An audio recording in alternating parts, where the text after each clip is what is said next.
Today we're going to start with Chapter 1 and an overview of media. What does media mean to you?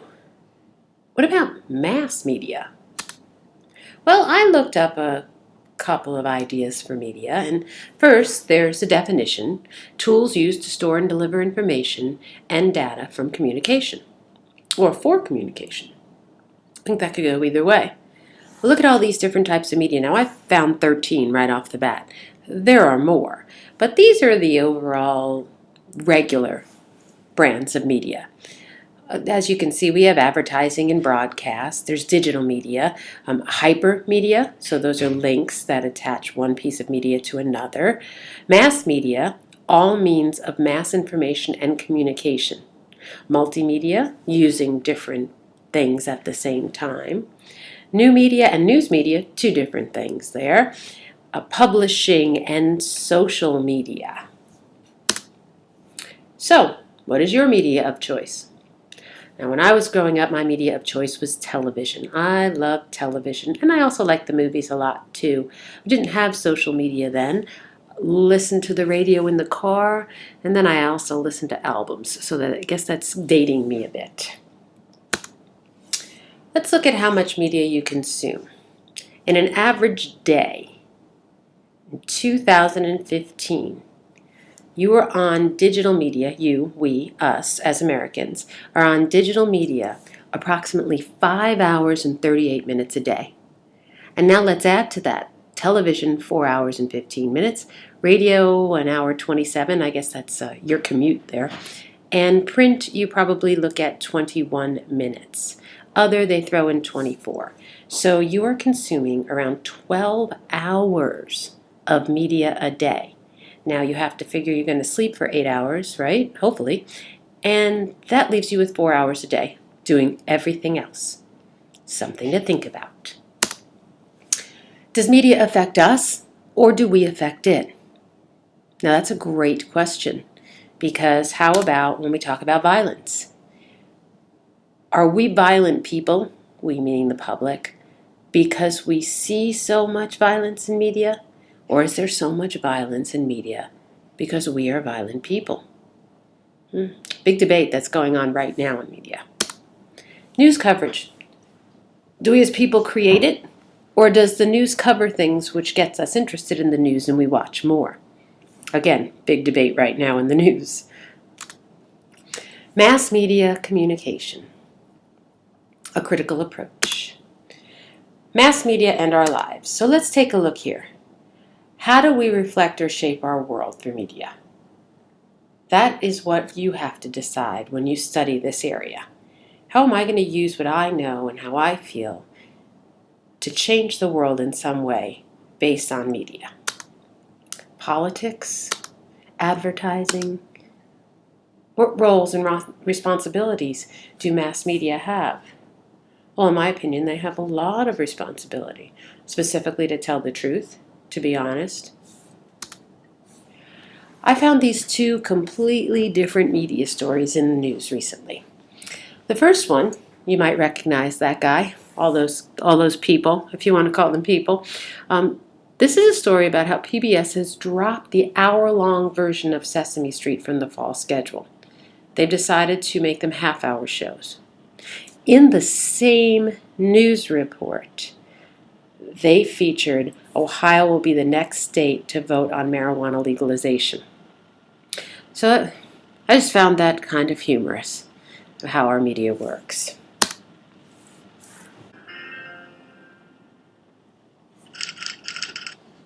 One of the key concepts in mass communication is this notion of agenda setting, which simply defined is that the media tells you not what to think, but what to think about.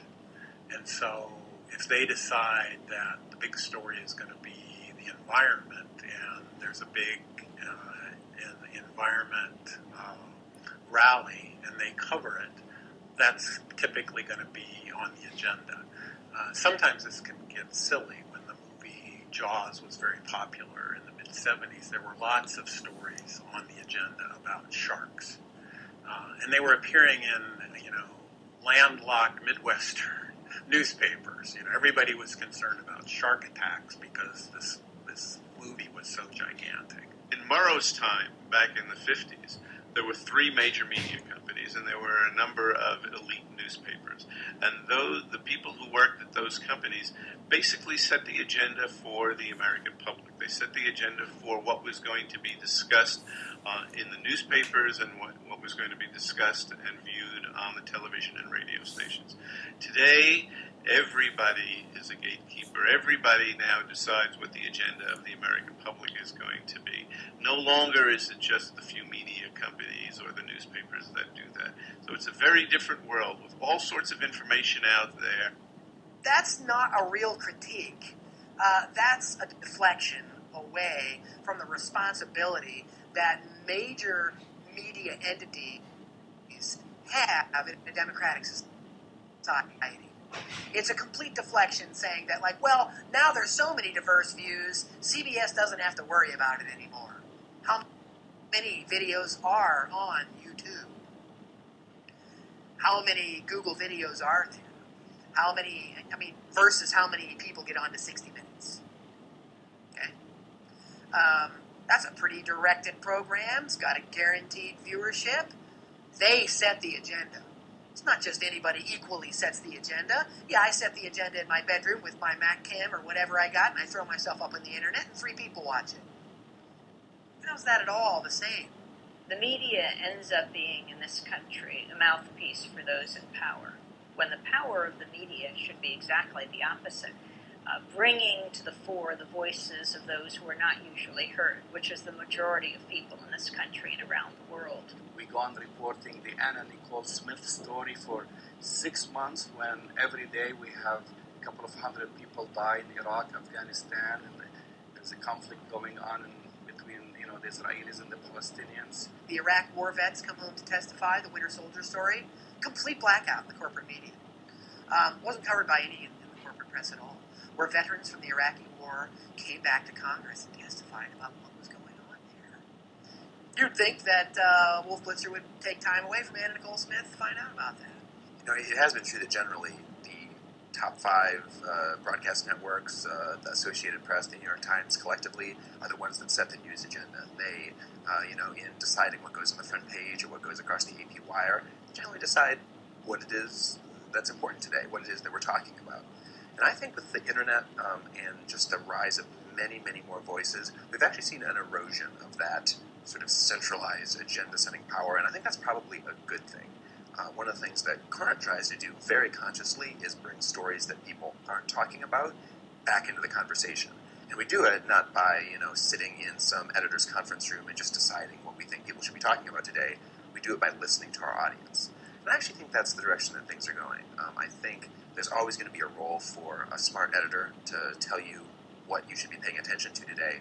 But more and more, that judgment is going to come from lots of people looking at lots of things and then kind of collectively deciding this is what's important, this is what we should be talking about.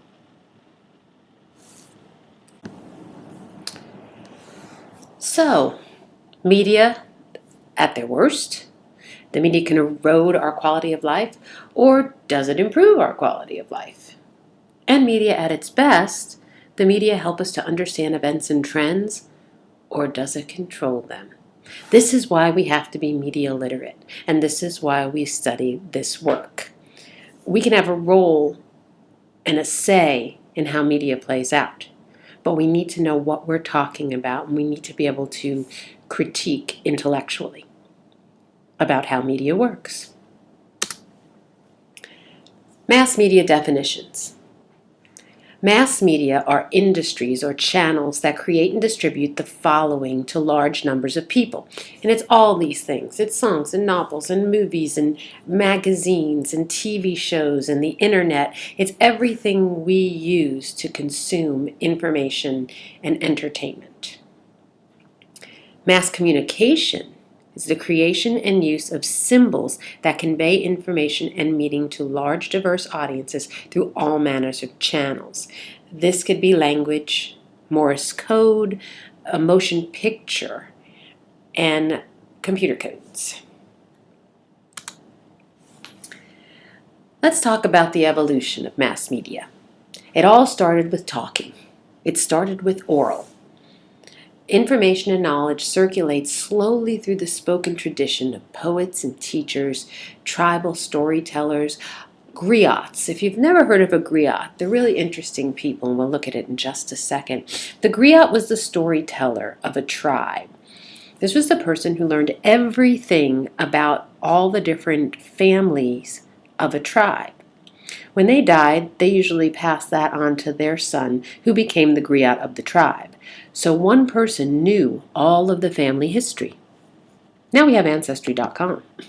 Is the oldest of all of our traditions. Long before the flute, the rattle, and even the drum, there were storytellers. And unlike today, those storytellers were not thought of as just entertainers. They were teachers and historians. Having no written language, it was storytelling that preserved our legends, our history, and much of our culture. But storytelling was also used as a method of teaching the young ones, and sometimes reminding the not-so-young ones how to live in a good way. Now, some of those stories were actual accounts of historical events, and others were pure fantasy, usually created to teach some type of lesson or moral. But legends, on the other hand, legends were created in an attempt to explain things that really weren't understood by the ancient ones. Things like, what is thunder? Or where does lightning come from? Because there were no scientists to explain these things, it was only logical for them to assume that it came from some type of a bird. And so they envisioned a great giant bird living high above the clouds. And when it would fly, its wings would make the sound of thunder. And when it was angry, lightning would flash from its eyes. And so was born the legend of the Thunderbird. Legends, like stories, can also contain lessons or morals, but usually a bit more subtle. An example of this type of legend is the story of the medicine bear. And it tells us that long, long ago, in the beginning times, Bear was a great healer. He knew all the plants, roots, and barks that would cure sickness and heal injury. He was the first medicine man. And the people honored and respected Bear. But then came the summer of little rain. The crops did not grow. The rivers and streams were drying. There were no fish. The game animals were scarce. And in their hunger, the people abandoned their sacred ways and hunted Bear for food. But when they tried to cook him, his ashes went into the sky and became mosquitoes. Now that legend was an attempt by the ancient ones to explain the origins of a rather annoying little insect. But if we look deeper into the story, it is telling us that when we abandon our beliefs and turn our backs on those things that we hold sacred, no good will ever come of it. It's also reminding us that the consequences of our actions will be felt for generations to come.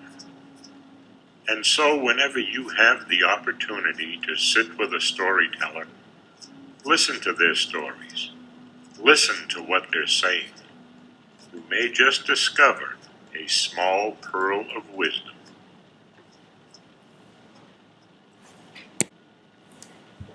Next we entered the written era. Written words, images, creating manuscript culture that overshadows oral communications. Manuscripts were written in the beginning by philosophers and monks who recorded religious works and literature and personal chronicles. And then manuscripts were commissioned and owned by members of the ruling class.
did you do to my sign?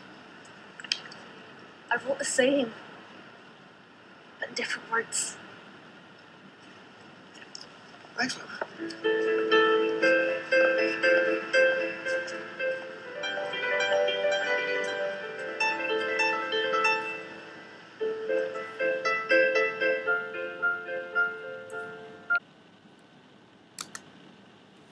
Next, we enter the print era. Gutenberg creates the first press. This took books into a whole nother realm. Suddenly, we went from months and months of publishing books that only the wealthy can afford to reducing the size and cost and making it affordable to others. This changed the social economic class. Now we created a middle class and an elite class. It spread literacy. Some rulers fought back, controlled the printing press license in order to constrain the literacy and keep the power. That's an important aspect, that in England they were controlling the printing presses so that people couldn't read. And the focus changed. It became more individualized. People became less reliant on the religions and the religious leaders and the governments and started reading and having their own views. Storybots.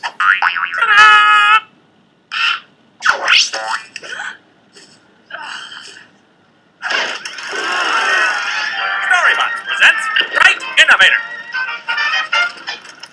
In the days of castles, kings, and knights, a book was something rare. It was made by hand for wealthy folk, with lots of gold to spare. Till a clever man named Gutenberg said, "That's a shame indeed. If making books was quick and cheap, then everyone could read." So he launched the secret project in the workshop where he'd hide, and townsfolk often stopped to ask, "What's going on inside?" Well, Gutenberg was hard at work with all his expertise. He invented little molds to make his metal ABCs. He'd arrange them in a block of type and smear it all with ink, then press it down on paper. Not as easy as you think. For years he toiled and tinkered, till at last he found success. He unveiled his great invention. Look, I've made the printing press. He printed up some schoolbooks, which were nice but just a start. But then he made his famous Bible, which were splendid works of art. Whoa. The printing press soon changed the world. Now everyone had books. Not only kings and noblemen, but farmers, maids, and clerks. So today, whenever you enjoy a book or magazine, just remember that it started out with Gutenberg's machine. And then in the evolution of mass media, things started really moving along with the invention of the telegraph. This makes the transmission of media messages instantaneous for the first time, and that was in the 1840s. No longer did you need to have your information sent by stagecoach or ships or Pony Express. It could now be sent automatically.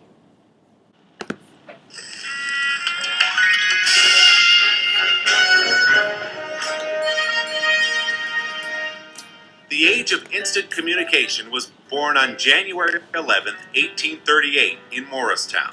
It was on that day that Samuel Morse and Alfred Vail first demonstrated the electric telegraph at Vail's Speedwell Iron Works. The telegraph was nothing short of a revolution, enabling messages to be sent much faster than previous means, which relied on messengers riding on horseback. Rapid communication served as the foundation for the nation's economic expansion in the 19th century. New Jersey was at the center of the new telecommunications network, linking the major cities along the East Coast. The electric telegraph went on to play a key role in developing New Jersey's reputation for innovation. Thomas Edison's universal stock ticker and his quadruplex telegraph, enabling 4 messages to be sent on a single wire, incorporated the new technology. Edison's successes with these inventions provided him the means to build his renowned Menlo Park research facility, and it all started with the dots and dashes of the electric telegraph. It Happened Here, New Jersey is a production of Kean University. I especially like that last video because I'm from New Jersey. Okay, so now the mass media industry, its evolution. It starts to really move now with the electronic age. We get into film in the 1890s. Edison had a large part in that, and we'll get into all of these particulars in lessons to come. But then we go to radio in the early 1900s, television in the 50s and 60s, invented by Philo Farnsworth, a 13-year-old farm boy, just for your information. But we'll get into each one of these in chapters as we go. I just wanted to give you a brief overview. Then the digital age comes in. We all know the digital age. It's cutting-edge communication. We have computers. We have cable TV. We can now communicate by email. We don't even need email. We have our cell phones, and we can use text. We have personal devices that we use. We can reach more people. We can make more money. And with that comes a lot of challenges. But digital communication makes mass media completely instantaneous, inexpensive, and global. Now let's talk just a little bit about convergence. Convergence has two meanings. It refers to the appearance of older media forms on the newest media channels. It's kind of watching Netflix. You're watching an old TV show on your phone. And the other definition of convergence refers to how newspapers, broadcast, and internet outlets exist under one corporation. The problem here is that if it's a news corporation specifically, that if the newspaper and the television and the internet are all giving you one perspective of the news, you're not really getting the broad perspective. Recognize this guy? That's a young Jeff Greenfield, who was Sunday morning's very first media critic. And my, what he and you and I have seen in the years since. When Sunday Morning marked its 25th anniversary, I was invited back to survey how the media landscape had changed. When this broadcast was born, I noted there was no cable news, no abundance of cable channels, no C-SPAN. Reasonably big changes, sure, but what has happened in the last 5 years can't even be captured by the word change. It is as if the most fundamental laws of the media universe have been utterly overthrown. Sure, some changes count as more of the same. The big three networks, which divided 90% of the primetime audience 30 years ago, now divide about 30%. But they are still the dominant players in prime time. And the major alternatives, basic cable like Lifetime, ESPN for sports, HBO for pay cable alternatives, are thriving. But where the last 5 years have brought a revolution is in how information and entertainment are delivered, and where. 5 years ago, MySpace was the barest glimmer of an idea for a social networking site in Los Angeles. It's now a worldwide presence with well over 120 million visitors a month. Facebook didn't even exist 5 years ago. It now draws more than 200 million visitors. Ask anyone about YouTube before 2005, they'd have thought you were talking about an ointment. By last fall, YouTube was drawing 100 million viewers a month, and every minute, 10 hours of video are posted, ranging from news, sports, and entertainment clips to original creations. If you want to see what Mentos and Diet Coke can create in combination, YouTube provides the answer, dozens of them. Well, okay, just more sources of media, right? Wrong. What these and countless other examples represent is a sea change that has upended all of our assumptions about how media are delivered. Today, everything we see and hear and read is digitized, a product of those countless ones and zeros. And that in turn means that as far as technology is concerned, it's all the same. Print, audio, video, no difference. So what? Here's what. Once upon a time, say when Sunday Morning was born, every kind of information came in a different form. If you read mail, it came in an envelope. If you wanted to listen to news, you had to buy a radio. If you wanted to play music at home, you needed a turntable and records. If you wanted to read a newspaper, you needed to buy the paper. A movie, that was a trip to the theater, or maybe the VCR. A phone call away from home, you had to find a payphone. Write a report, get a typewriter and paper, and then find a copier at a mailbox to send it around. Now, to use the buzzword, convergence is here. Every conceivable kind of information in the broadest sense, comes to us on the same device. This is a newspaper, a TV screen, a camera, a theater, a file cabinet, a radio, a Walkman, a Yellow Pages, an edit room, a travel agency. And at root, this revolution has shifted massive amounts of power away from the providers to the users of information. You don't want to watch a program when it's on? Hey, it's always on somewhere. You like one song, but you don't want to buy an album? iTunes will oblige you. You don't want to buy a newspaper? Read it for free online. One reason why newspapers as we know them may not be around much longer. Which raises this heretical thought. Whether on a TV screen, or computer, or cell phone, or toaster, the fundamental things still apply. or should. A love of storytelling, a love of clear, vivid language, a respect for history. The world did not start 5 years ago, even if YouTube did. These still matter most, which may be one big reason why 30 years on, this broadcast endures. Now let's talk about the different stages in the evolution of mass media. There are three: the developmental, the entrepreneurial, and the mass media stage.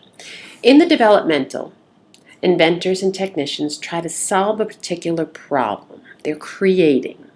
During the entrepreneurial stage, inventors and investors determine how it can be used practically and how you would market such a device. And then in the mass media stage, the businesses figure out how to market it and they get it out as a consumer product. It becomes known everywhere. Now, there have been debates since before we can remember, ancient Greek times, about media's role in our everyday lives. The ancient Greeks argued and debated over whether young people's exposure to plays corrupted them. Leaders in the turn of the 20th century feared that the vaudeville shows were creating a bad cultural atmosphere because it was filled with immigrants, and immigrants were able to go because vaudeville shows were they were funny and they were entertaining, and you didn't have to know a lot of English to enjoy the show. And here's a demonstration.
So let's take another look at this graph.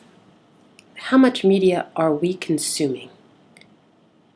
According to this graph, 2015, we're consuming approximately 12 hours and 4 minutes of media a day. The math? 24 hours in a day, hopefully 8 hours of sleep, 12 hours of consuming media. That leaves us 4 hours to do everything else in our lives. So you can understand the concern about what type of media we're consuming.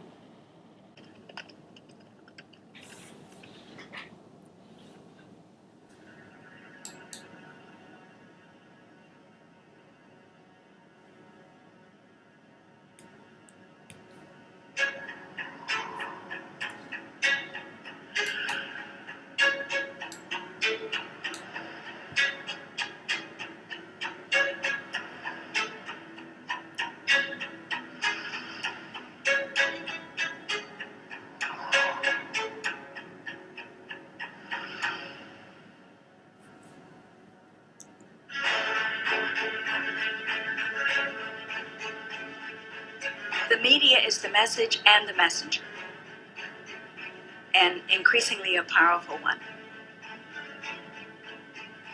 People learn more from media than any other single source of information. So if we want to understand what's going on in our society in the 21st century, we have to understand media. If you think about media and technology, they're delivering content that is shaping our society. They're shaping our politics, they're shaping our national discourse, and most of all, they're shaping our children's brains and lives and emotions. We estimate there's somewhere north of 1 billion people who use the internet every single day. That's just a reach that hasn't existed before in terms of media. Our kids today live on Facebook and cell phones. The diversity of the platforms means that those images are impacting your kid 24/7, and whatever restrictions existed when we were growing up simply don't exist today. Girls get the message from very early on that what's most important is how they look, that their value, their worth, depends on that. And boys get the message that this is what's important about girls. We get it from advertising, we get it from films, we get it from television shows, video games, everywhere we look. So no matter what else a woman does, no matter what else her achievements, their value still depends on how they look. There is no appreciation for women intellectuals. It's all about the body, not about the brain. You all saw the famous photo from the weekend of Hillary looking so haggard and looking like 92 years old. Breast implants. Did you have them or not? Because that's all over the internet about you in mainstream media. I think if you waterboarded Nancy Pelosi, she wouldn't admit to plastic surgery. The fact that media are so limiting and so derogatory to the most powerful women in the country, then what does it say about media's ability to take any woman in America seriously? You get a woman in the Oval Office, most powerful person in the world, what's the downside? You mean besides the PMS and the mood swings? The media treats women like and it's horrible, and it's like, I don't know how we survive it. I don't know how we rise above it.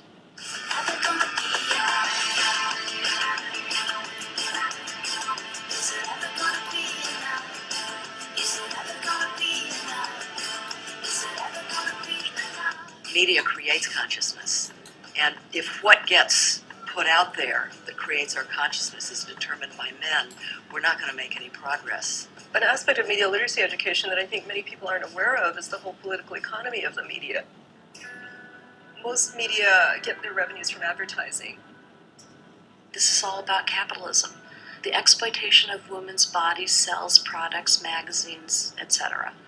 This notion that these media companies are just giving us what the public wants. No, they're giving us what the media companies want, they're giving us what the advertisers want, and they're packaging it in such a way as to make it sound like it's our fault, and it's not. A lot of advertising is based on making people feel anxious and feeling insecure. The effect is primarily subconscious. It is very harmful, but for the most part, we're not really aware of that. As a culture, women are brought up to just be fundamentally insecure. I remember in 5th grade, I was worrying about my weight, and now I'm in 9th grade, I'm still worrying about my weight. I have, close friends that, in between, break periods, they would go to the bathroom and put on, 10 pounds of makeup, and you're at school to learn. In a world of 1 million channels, People try to do more shocking things to break through the clutter. They resort to violent images, or sexually offensive images, or demeaning images. It creates a climate in which there's widespread and increasing violence against women. When is it gonna be enough? We're socializing boys to believe that being a man means being powerful and in control.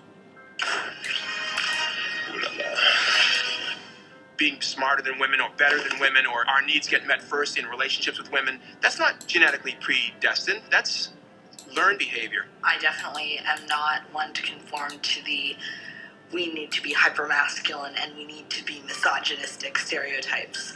And it really puts a lot of pressure on me when I have relatives who have grown up with this phenomenon who attempt to put me on that path, but I'm not ready for it.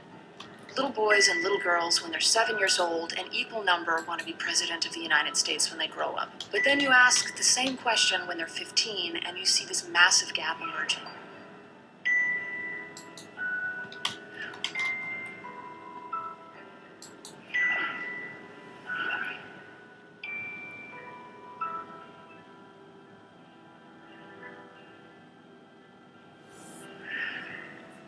We're shortchanging voices that are urgently needed in public forums from ever getting to the table.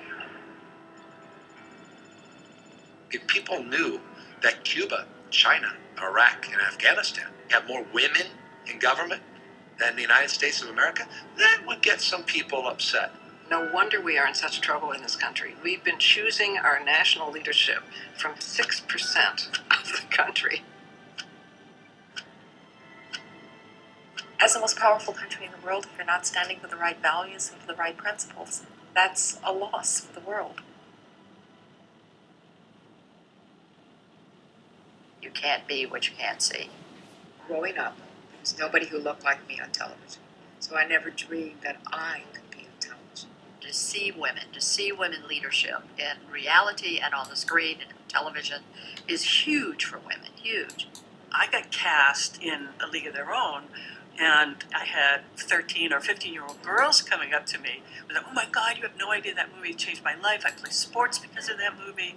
And it really struck me how few opportunities we give women to have that kind of experience watching a movie.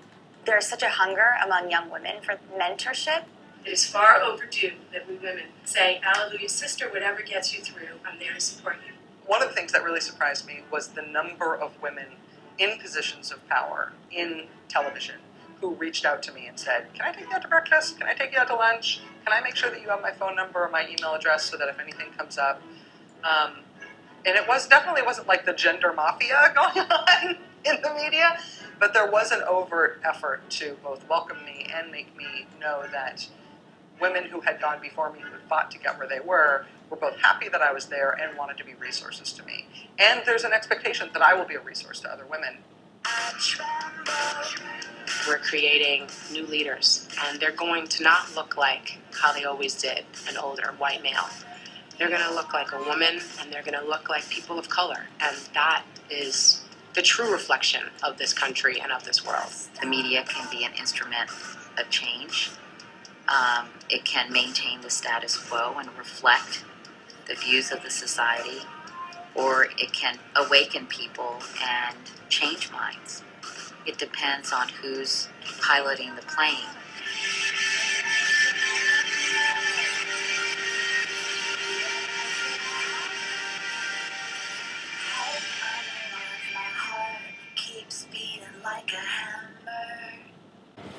Now let's take a look at 3 models of mass communication.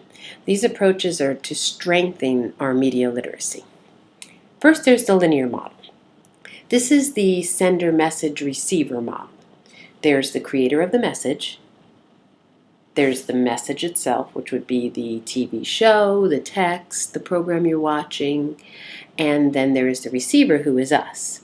In the middle of that, there is the channel, the media channel, which would either be a television, an internet, a newspaper, and then there are gatekeepers, those who make sure that the message is clear and true. These would be editors, producers, executive producers of a TV show. Now, the problems with this message is that the messages don't always get to the intended receiver, and that the receivers don't always interpret the message intended. Then there's a cultural model. Individuals assign diverse meanings to messages based on their own characteristics. So whether they're a male or female, how old they are, how educated, what their ethnic background is, or their religious beliefs, they give meaning to the message based on these things. The audiences actively interpret and decide what the message means in the cultural model. The cultural model is something that's very active in our current society. An internet meme is an activity, concept, catchphrase, or piece of media which spreads often as mimicry from person to person via the internet. Here are some examples. My name is Foxy. This is Sparta!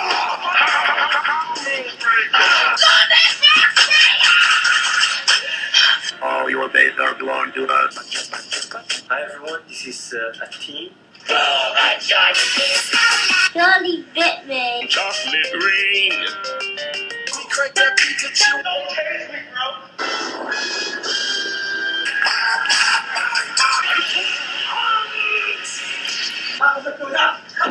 Here we go. It's a drop 9,000!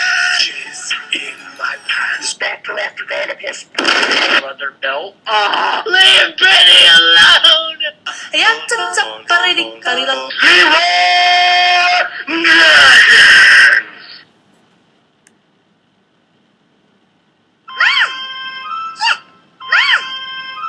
Kind of in a blue mood again today. You stole my bike.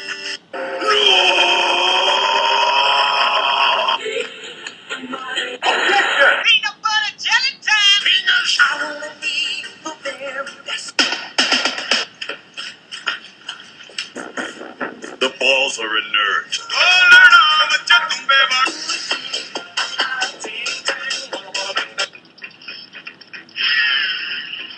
What the fuck?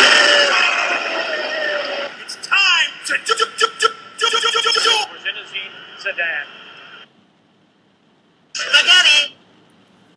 So the cultural model critically analyzes media content in the way the audience interprets the content and the circumstances of how the media produce such content.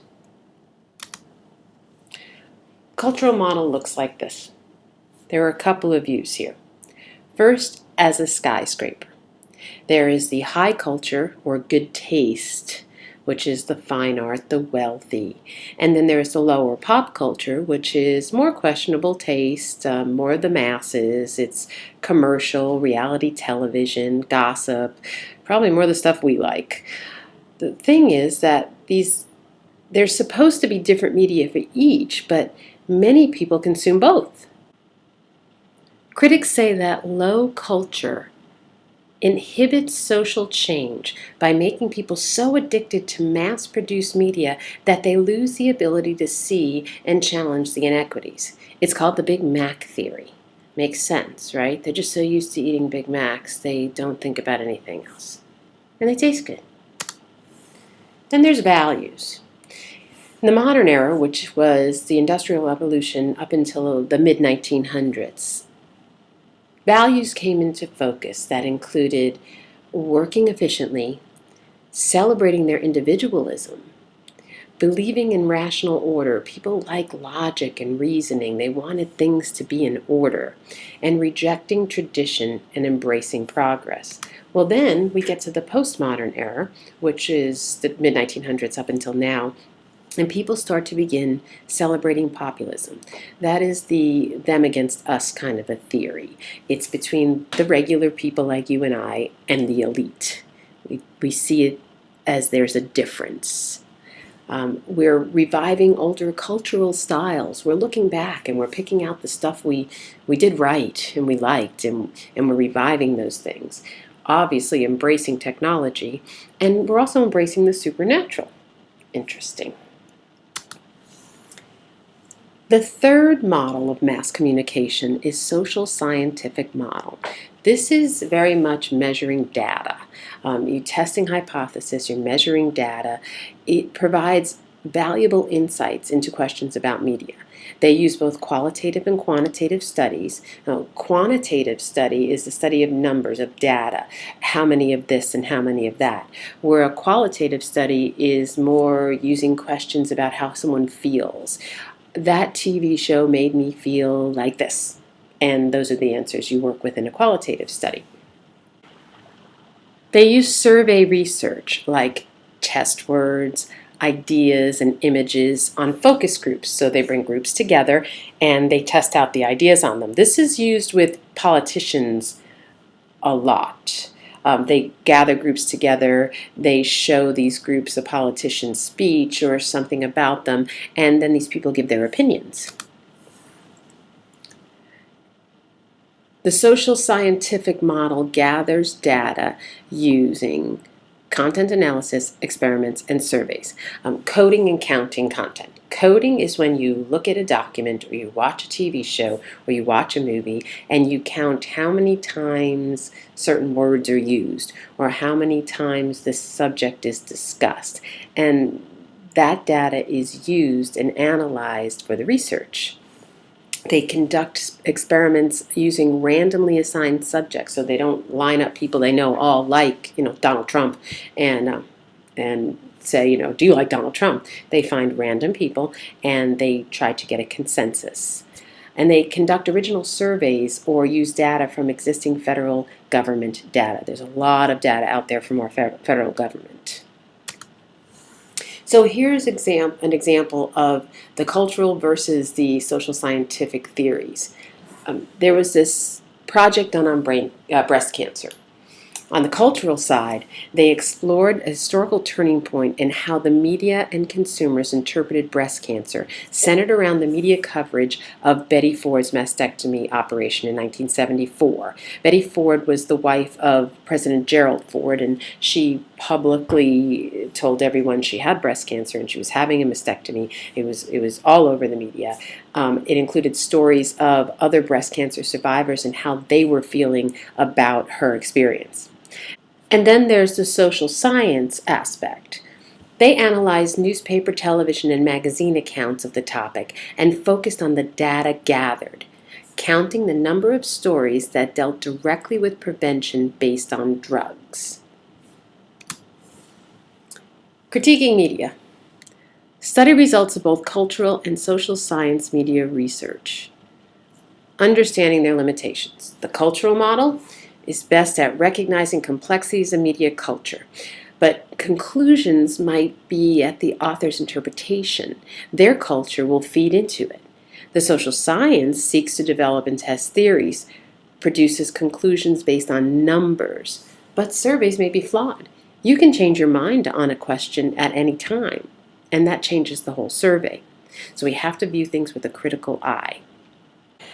In order to conduct our own critiques, we have to obtain a working knowledge of a particular medium. So in order to critique a TV show, you need to know the TV show. You need to do your research. We need to transcend our personal preferences and biases.